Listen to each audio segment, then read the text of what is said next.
bulletin mondial des missions. Un étranger dans un bateau. L'arrivée du bateau, l'Église qui navigue, a déjà transformé des vies dans plusieurs communautés riveraines de l'Amazone. Dans l'un de ces villages vit Jamily, qui a reçu un jour la visite inattendue d'un couple pastoral, Cassie et Brenda.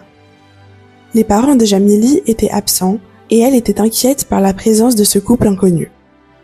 Avec des questions simples et de la gentillesse, Cassie et Brenda ont gagné la confiance de Jamily. Elle s'est rapidement confiée sur ses conflits avec ses parents, qui, même divorcés, vivaient toujours sous le même toit.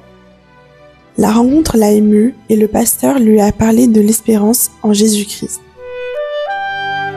Il a ensuite invité Jamily à participer aux réunions d'évangélisation sur le bateau, ce qu'elle a accepté.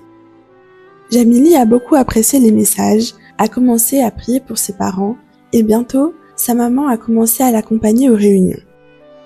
À la fin de l'évangélisation, plusieurs personnes ont été baptisées, y compris Jamily, qui a décrit cette journée comme la meilleure de sa vie. Le pasteur Cassie a ensuite formé les nouveaux membres pour qu'ils dirigent la nouvelle congrégation. Entre-temps, une équipe du siège de l'Église adventiste en Amazonas a construit un temple dans la communauté.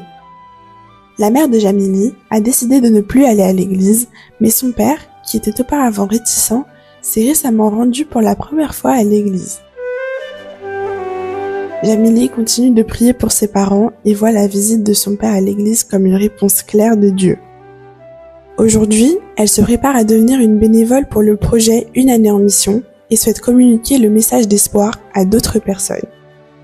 Elle est reconnaissante pour l'offrande missionnaire de 2016 qui a rendu possible le ministère L'Église qui navigue. Ce trimestre, les offrandes de l'école du sabbat permettront à nouveau de soutenir des projets en Amérique du Sud, 2 au Chili et 1 au Brésil. Soyons généreux.